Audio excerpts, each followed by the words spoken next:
Just a quick review about that second reading, Paul's first letter to the Thessalonians, to remind you, of course, that this letter, the first letter to the Thessalonians, is probably, according to the scripture scholars, the earliest writing in the New Testament that we have. Jesus, we believe, was crucified about the year 33. This letter, Paul to the Thessalonians, was probably written within the first 20 years after the crucifixion. And at that time, the people thought that the second coming of Christ would be any minute. And so they were worried at this time that what about those people who died before the second coming of Christ? And so Paul reassures them that those who have already died have no advantage over those who are still living in the coming of the second coming of Christ. Now, probably that doesn't concern us at all. I don't think any of us think that the end of the world, the second coming of Christ, is going to be in our lifetime. Probably there are very few here this morning who might think that they're going to die today. And so we put off the being prepared for another day. That's what the first reading is about, wisdom.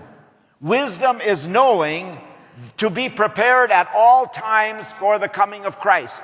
Probably not the end of the world, but most of us probably will physically die before the second coming of Christ, and to be prepared.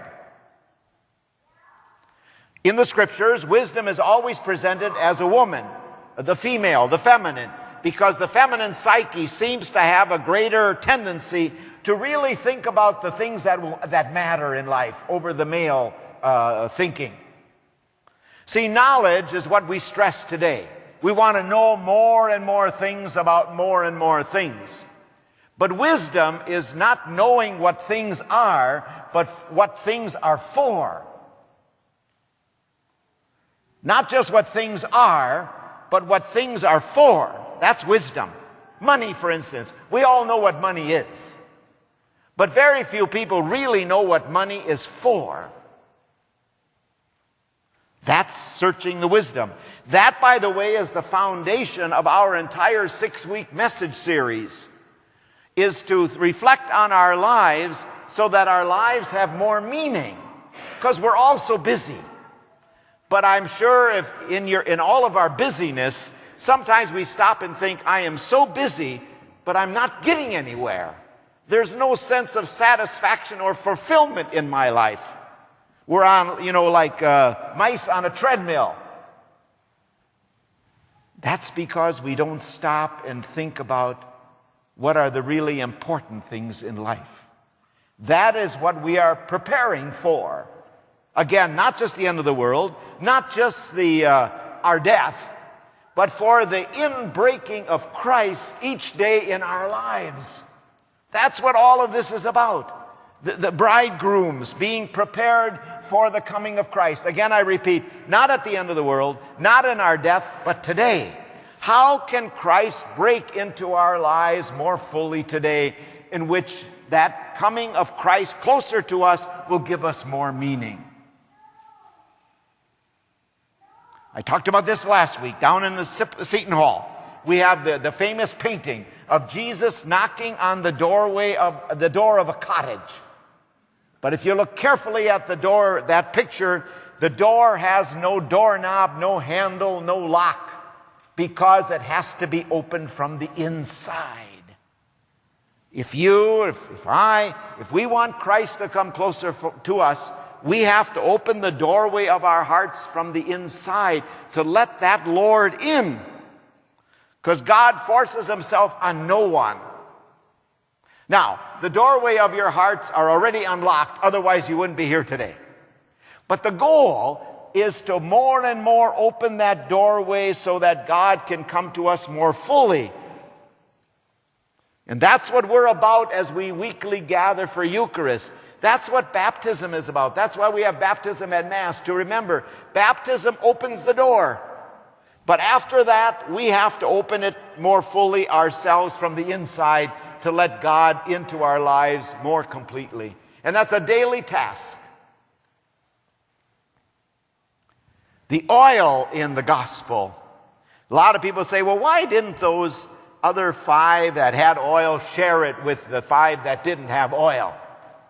And that's because there are certain things in life we cannot do for others. And nobody can do them for us. Nobody can teach a young child how to walk. They have to learn that themselves. Nobody can teach us how to ride a bicycle. That's something we all have to do ourselves. Nobody can teach us how to type on the computer. We have to learn that ourselves.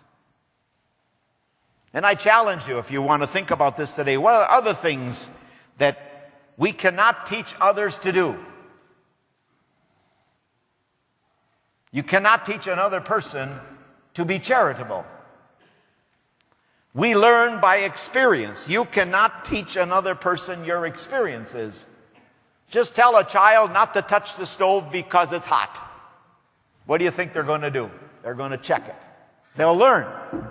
Similarly, when we're called before the Lord, nobody can do it for us. We have to do it ourselves. That when we stand before the Lord, we have to give an accounting, and nobody can do it for us. We cannot make excuses. We have to answer for ourselves. The point of all this is the oil is given us by God. We don't deserve it. We don't earn it. We don't deserve heaven. We cannot earn heaven. It's a gift. The oil is the gift.